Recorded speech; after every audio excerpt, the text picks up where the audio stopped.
I definitely was raised in a work hard mentality. Yeah, I ended up, so I worked at the Grill while I was an undergrad, and I worked overnight at the Grill. Oh, goodness. And You had so the worst shift possible. I did. I learned a whole bunch, but my schedule was pretty much, work all night, and then I'd have class. And so I'd take naps between class and do homework between my naps and class. You lived off feta fries and naps. I did. And made your way all the way to a PhD. I did, and it paid. I came out with zero debt because of making money at the Grill and working the whole time. I was working basically full time. Yeah, and then started graduate school in 2018, and I did that until 2024.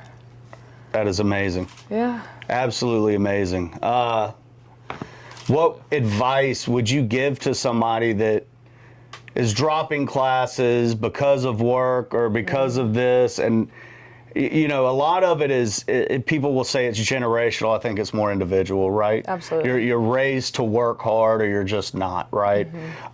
What advice would you give to somebody that is in college right now, going through these struggles of either trying to make ends meet while maintaining an education or working on something extracurricular, quote unquote, fighting? You've got to have time for both, or all three, because not everybody comes from money, so everybody's handouts are different, right?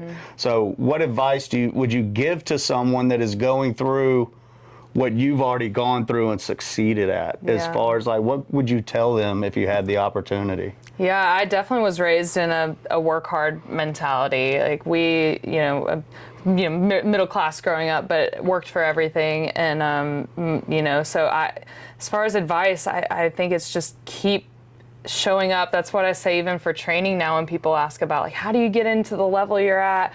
And for now, that's show up to the gym. But for school, it's just keep showing up. Drop the class if you need to drop the class. It doesn't define you as a human. It's just your circumstances, which are sometimes out of your control. So just keep showing up. Don't quit. Don't give up. But also, you have to kind of same for the fighting analogy. Listen to your body. Listen to what your life is telling you need right now. If you don't meet your goal now, you may meet it later. Just don't stop showing up, I think, is an overarching advice I would give, kind of with the work hard mentality. I do think, though, and me specifically, that helped me get all, the things I've done is also have some grace. It's don't give up on the goals, but be graceful with yourself and patient with yourself if you need to, So that's kind of how I talk to myself a lot of the times is keep working hard, but pay attention to what is truly feasible at this time in life.